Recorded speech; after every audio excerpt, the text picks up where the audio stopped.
श्रीमद्भागवत महापुराण प्रथम स्कंध अध्याय क्रमांक 8। गर्भ में परीक्षित की रक्षा, कुंती के द्वारा भगवान की स्तुति और युधिष्ठिर का शोक। श्लोक क्रमांक 41 के पश्चात। त्वयि मे नन्य विषया मतिर्मधुपते सकृत रतिमुद्वहता दग्धा गंगे वोघमुदन्वती। श्रीकृष्ण कृष्ण सख वृषणयरस भाव निधृग राजन्यवंशदहनान पवर्ग वीर्य गोविंद गोद्विज सुरार्ति हरावतार योगेश्वराखिल गुरो भगवन्नमस्ते। सूत उवाच प्रथयेत्थं कलपदैः परिणुताखिलोदयः मन्दं जहास वैकुण्ठो मोहयन्निव मायया तां बाढमित्युपामन्त्र्य प्रविश्य गजसाह्वयम्। स्त्रियस्य स्वपुरं यास्यन् प्रेम्णा राज्ञा निवारितः व्यासादैरीश्वरेहाज्ञैः कृष्णेनाद्भुतकर्मणा प्रबोधितो पीतिहासैर्नाबुध्यत सुचार्पितः। आह राजा धर्मसुतश्चिन्तयन् सुहृदां वधं प्राकृतेनात्मना विप्राः स्नेहमोहवशं गतः। अहो मे पश्यताज्ञानं हृदि रूढं दुरात्मनः पारक्यस्यैव देहस्य बह्वयो मीक्षौहिणीर्हताः बालद्विज सुहृन्मित्रपितृ भ्रातृ गुरुद्रोहः न मे स्यान्निरयान्मोक्षो ह्यपि वर्षायुतायुतैः।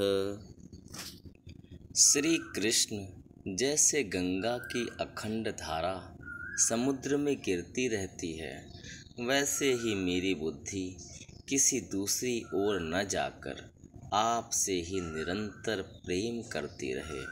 श्री कृष्ण अर्जुन के प्यारे सखा यदुवंश शिरोमणि, आप पृथ्वी के भार रूप राजा वेशधारी दैत्यों को जलाने के लिए अग्नि स्वरूप हैं। आपकी शक्ति अनंत है। गोविंद, आपका यह अवतार गौ, ब्राह्मण और देवताओं का दुख मिटाने के लिए ही है। योगेश्वर, चराचर के गुरु भगवान, मैं आपको नमस्कार करती हूँ। सूत जी कहते हैं, इस प्रकार कुंती ने बड़े मधुर शब्दों में भगवान की अधिकांश लीलाओं का वर्णन किया। यह सब सुनकर भगवान श्री कृष्ण अपनी माया से उसे मोहित करते हुए से मंद मंद मुस्कराने लगे। उन्होंने कुंती से कह दिया, अच्छा ठीक है, और रथ के स्थान से वे हस्तिनापुर लौट आए। वहाँ कुंती और सुभद्रा आदि देवियों से विदा लेकर जब वे जाने लगे, तब राजा युधिष्ठिर ने बड़े प्रेम से उन्हें रोक लिया। राजा युधिष्ठिर को अपने भाई बंधुओं के मारे जाने का बड़ा शोक हो रहा था।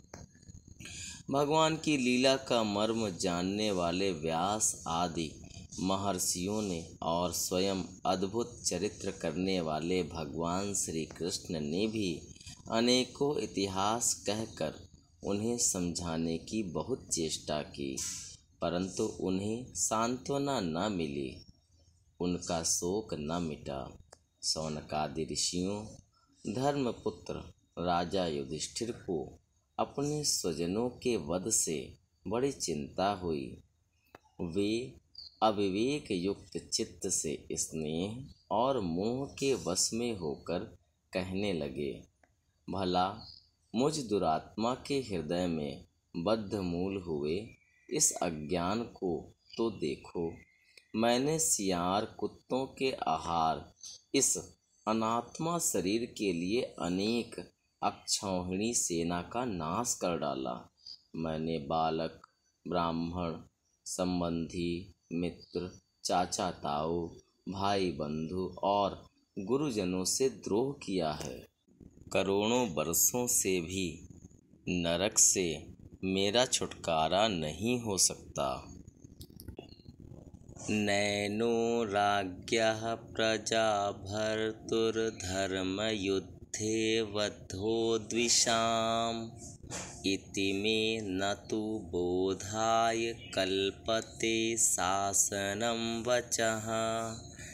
स्त्रीणां मद्धत बन्धूनां द्रोहो योषा विहोत्थितः कर्मभिर्गृहमेधियैर्नाहं कल्पो व्यपोहितुं।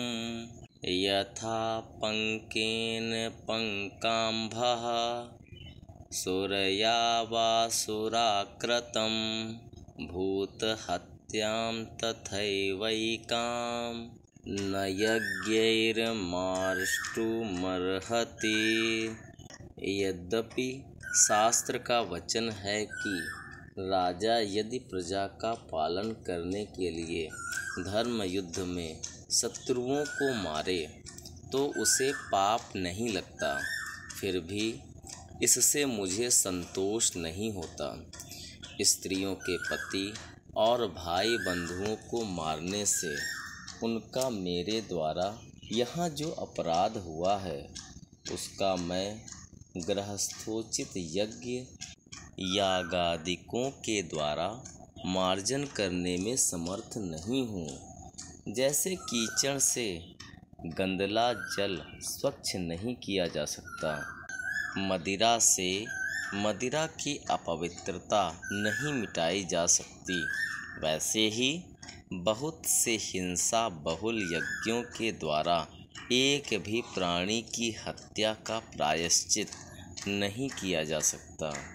इति श्रीमद्भागवते महापुराणे पारमहंस्यां संहितायां प्रथम स्कंधे कुंती स्तुतिर्युधिष्ठिरानुतापो नामाष्टमो अध्यायः।